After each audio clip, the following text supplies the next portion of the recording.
It was only right for me to start off the entire stream with a fighter spotlight of the week. That's right. Our fighter spotlight of the week is going to be on one half of our main event on PFL 3 in Orlando, Florida. That's right. This fighter spotlight is on Fabian Edwards. Fabian Edwards, brother of Leon Rocky Edwards, former UFC welterweight champion. Yes, Fabian Edwards.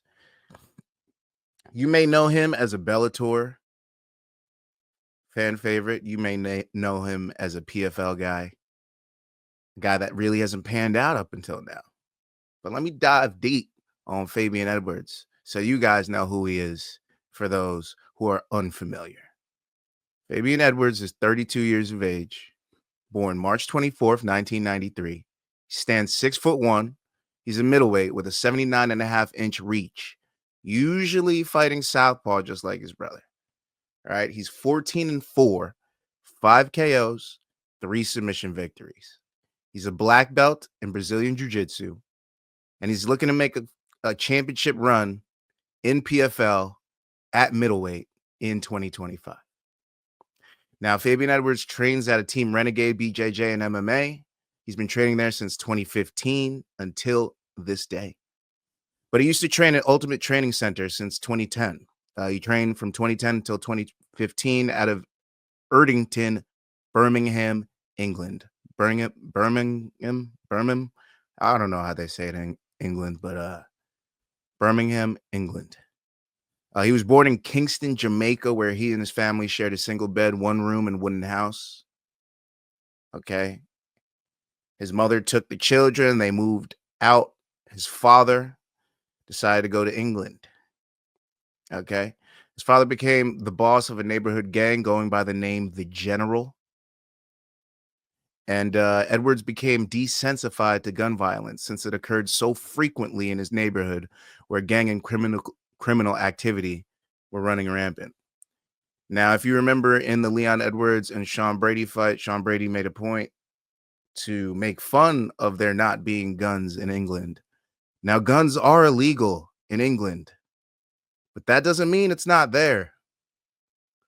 Shrooms, heroin, a bunch of things are illegal in the US.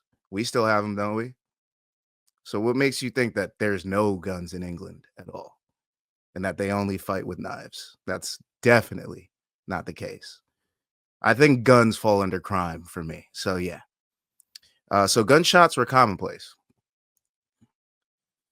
When Edwards was 7 years old, his parents were divorced and his father already residing in London. He continued to provide for his family using these criminal activities. This will become a point later. They eventually relocated to England to be closer to his father. First to London, then to Aston, Birmingham, England. I don't know why I can't say Birmingham. There were gangs there as well. As you know, gang activity goes everywhere. It's not just in your criminal ridden towns. It's not just in lower middle class towns. It could be in high class towns too.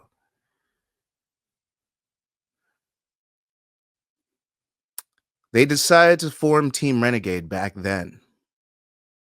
This was more geared towards brotherhood than any MMA activity, if you get what I'm saying here. But Leon was heavily involved in gang activity, drug dealing, street fighting, knife possession. Him and others in his posse, renegade team, if you will, people in his social circle, they're getting in a lot of trouble. Then when Leon was 13 and Fabian Edwards was 11, their father was shot dead in a London nightclub. This forever changed the way Leon and Fabian saw life, saw opportunities, saw everything. They fell deeper into the gang life, deeper into criminal activities, until their mother said enough was enough. When Leon was 17, his mother suggested MMA. and he got into it. Leon loved it. He found it as a channel for directing his anger towards the death of his father and his involvement in criminal activity and the roads it took him down. So it was a great outlet for him. And he saw that it could be a great outlet for Fabian. So when Fabian turned 16, Leon urged him heavily to take it up as well. And so he did. Leon fighting mostly at lightweight, welterweight, middleweight, and Fabian only fighting at middleweight for the entirety of his career. Prior to going pro, he had a record of 9-0 as an amateur. He rose up in the ranks by working as a janitor and a carpenter. He did not leave his janitorial position until after signing his first deal with Bellator. So his first few MMA fights, he was splitting time 50-50, working out at night, had a full-time job during the day. At which point he believed his MMA career was already started. The younger Edwards alternated between a day job and a fighting career for many years, working both jobs to exhaustion. But someday he assured them, I'd be making enough money not to do that. And guess what? To this day, it's starting to pay off. It's starting to pay off. Now let's look at Fabian's record real quick. He started his career, Bellator 179. That was his first contract, keep in mind. That was his first Bellator contract, keep in mind. He wins the fight by flying knee to Rafael Serjowski. This was in London, England, his middleweight debut. So at this point, he's going to go full-time in MMA. He's going to quit his job. Doesn't really work out in Bellator. He fights at Bama for the next 4 fights. He beats the next 3 guys by submission: Aaron Kennedy, Lewis King, Kent Koppinen at Bama 30, 33, and 34, respectively. It was a round 2 finish, then 2 round 1 finishes. Then at Bama 35, he TKOs Claudio Conti. This was May 12th of 2018 in round 1 in Dublin, Ireland. He fights his way back to Bellator. He takes on Lee Chadwick. He wins a unanimous decision bout on February 9th of 2019 in Newcastle, England. Then takes on Falco Neto and wins by up kicks and punches, TKO, at Bellator Birmingham, May 4th, 2019 in the first round. First round finishes are they're a theme. They're definitely a theme of Fabian Edwards' career.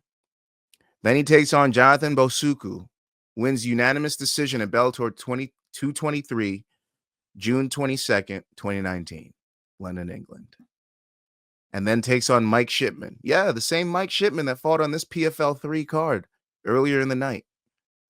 He beats him by split decision at Bellator London 2, November 23rd, 2019. And then he takes on Castello Van Steenis in Milan, Italy, September 26th of 2020.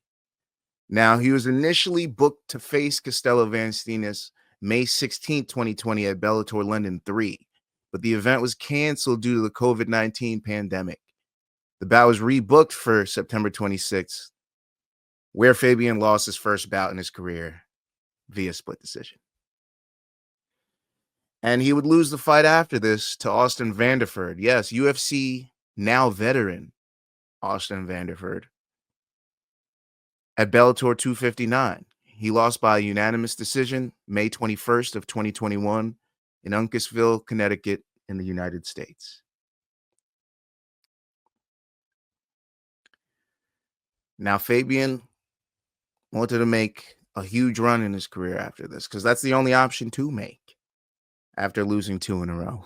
You have to go all the fuck in. So this is what he does. He takes on Lyoto Machida, striking expert. After losing 2 fights to grapplers, Bellator throws him a bone. They're like, we're going to give you a striker. Let's see what you can do. He takes on Lyoto Machida, knocks him out with an elbow and punches at Bellator 281, May 13th of 2022, in the first round in London, England, in his own backyard, I guess. And then takes on Charlie Ward, beats him in a unanimous decision at Bellator 287, October 29th of 2022 in Milan, Italy. That's right. He already avenged his Italian loss, Milan, Italy to Castello Vancina, so he righted his L in Italy. He's beaten Charlie Ward, and now he takes on Gegard Mousasi, Bellator 296, and wins that by unanimous decision May 12th, 2023. That was in Paris, France, and that was a Bellator middleweight title eliminator. He is now in title contention to fight against Johnny Eblen. And the first big finish loss of his career happens. He is knocked out by Johnny Eblen at Bellator 299, September 23rd of 2023 in Dublin, Ireland. Loses his chance at the belt. Then he takes on Aaron Jeffrey. Yeah, the Aaron Jeffrey that just fought on this PFL 3 card again. Huh, another weird thing. But yeah, he beats Aaron Jeffrey at Bellator Champion Series 1, March 22nd of 2024 in Belfast, Northern Ireland. Writing his Ireland loss. Another theme here. Bellator middleweight title eliminator. And then he loses to Johnny Eblen in a unanimous decision at PFL Super Fights Battle of the Giants, October 19th, 6 days after my birthday, 2024, in Riyadh, Saudi Arabia. He lost his second chance at the Bellator Middleweight World Championship, and which very well may have been his last chance to capture the Bellator Middleweight World Championship. But that didn't stop Fabian Edwards. Even though he lost 2 times to the same guy for that belt, he knew that the PFL swallowed Bellator. He knew there was another belt that he could go for. And so he entered the 2025 PFL World Middleweight Tournament.